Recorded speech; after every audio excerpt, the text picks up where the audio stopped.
अपने आत्माओं, जब धर्मदास जी इन सभी तथ्यों को और प्रमाणों को सुनकर परमात्मा को सतलोक में देखकर वापस आकर के उन्होंने कहा कि हे मालिक, हम तो गणे नीच हैं, हम तो महापराधी प्राणी हैं और आपने कैसे दया करी हमारे ऊपर, फिर से आके संभाल लिया दाता। हमने तो ऐसा जुल्म किया था, हमारी तरफ कोई झांक नहीं और आप तो बड़े दयालु हो, आप फिर भी हम दुष्टों के पास आ गए, अरे से गंदे लोक में जो बढ़िया लोक न छोड़ के। तो हे परमात्मा, आपका कैसे आना हुआ और काल ने आपके साथ क्या विरोध नहीं किया, आप कैसे कैसे आए। तो परमात्मा बताने लगे कि सबसे पहले जब मैं आया,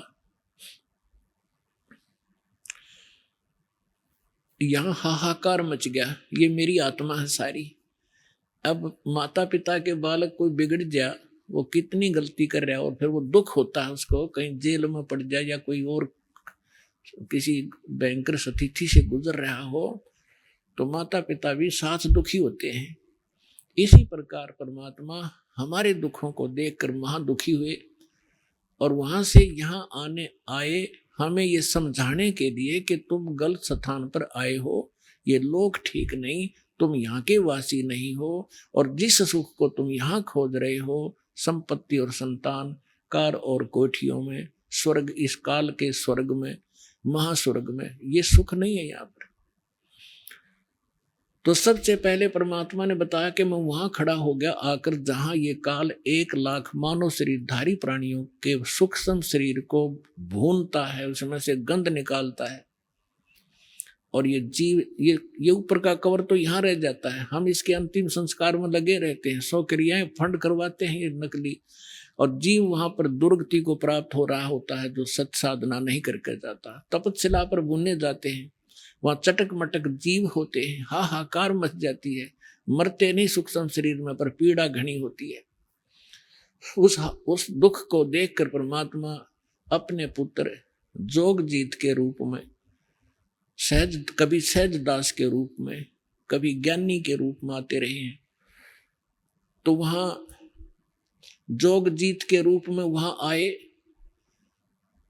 और ज्योति निरंजन वहां आकर खड़े हो गए उस तपस्या पर जहां जीव दुखी हो रहे थे। तो परमात्मा की शक्ति से वो तपस्या तो जल रही है लेकिन जीवों को पीड़ा बंद होगी। तो जैसे किसी के सिर में भी दर्द हो तगड़ा तो कोई बोलता भी नहीं, सवाया करे, और जब वो दर्द ठीक हो जाए टेबलेट आदि लेने से फिर बैठ कर बात कराया करे।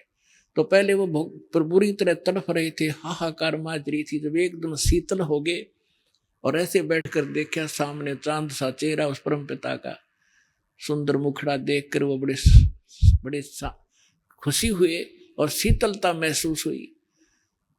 तब उन्होंने पूछा कि, उन्होंने सोचा ये भगवान आ गया, तो उन्होंने पूछा कि यहाँ ये तो एक दृढ़ कर ही रखा है कि जैसे कर्म करेगा वैसा फल मिलेगा। तो वहां उन्होंने पूछा, क्योंकि वहां ब्राह्मण भी वही भूनने जा रहे थे, गुरु जी भी चेले भी सारे इकट्ठे भुने थे। तो उन्होंने पूछा कि हे परमात्मा, हम यहाँ कौन से कर्म का दंड भोग रहे हैं? तब परमेश्वर ने कहा कि ये इस लोक का कर्म नहीं, तुमने सतलोक में पाप कराया था उसका दंड है ये। तुम वहां उस भरी थाली का ठोकर मार के आए थे, उस सुख को छोड़कर आए थे इस काल के लोक में, वो दंड तुम भोग रहे हो। तब परमात्मा ने उनको सृष्टि रचना सुनाई, उनके वहां फंसने का कारण बताया। तो सभी जीवों ने कहा, भगवान हम इस गंदे लोक से निकाल लो। परमात्मा ने उनको शिक्षा दी कि जिस संपत्ति को आप अपनी मानते थे वो कहाँ है, क्या लाए साथ उठाकर? तुम्हारे साथ धोखा कर रखा है इस काल ने, तुम मानते नहीं हो। तो तब तो वहां तो सारे फंस रहे थे, हाथ जोड़े ने कह जी अब बता दो, अब ले चलो सतलोक, अपने पीछा छुड़वा दो। परमात्मा बोले ऐसे नहीं, जब तुम जाए धरो जग नर देहा, तब तुम करना मम संत सत शब्द स्नेह। जब तुम नीचे जाकर मनुष्य शरीर प्राप्त हो और मेरा संत कोई ये सत्संग और ये ज्ञान तुझे तुम्हें सुना रहा हो, तो मेरी शरण आ जाना, फिर मैं आपको पार करूंगा। ऐसे नहीं, इतनी बातें हो रही थी तभी वो काल आ गया, उसका वो डिनर करने का समय हो गया, उसने समय फिक्स कर रखा है, इतने समय में ये सब भुन बांध कर ये वहां से उठ जाते हैं, फिर उड़ा दिए जाते हैं और इनसे निकला हुआ गंध वहां रह जाता। आप देखते हो एक प्रारंभ में जो भी विकार करता है, कोई बीड़ी पीने लगता है, कितना दुख होता है उसको, और आप कितने बीड़ी पीते हैं, ये जबरदस्ती करवा देता है। मांस खाते हैं, शराब पीते हैं, कोई सुल्फा पीता है, कोई अटपट करता, तो इसलिए ज्यादा से ज्यादा विकार करवाता है ताकि इनके सूक्ष्म शरीर में ये ज्यादा गंध भर जाए और उस उतना ही गंध अधिक निकलेगा वहां तपस्या पे, तो उसका एक पात्र है, ऑटोमेटिकली वो भर जाता उस गंध से, फिर उसको खाता है ये।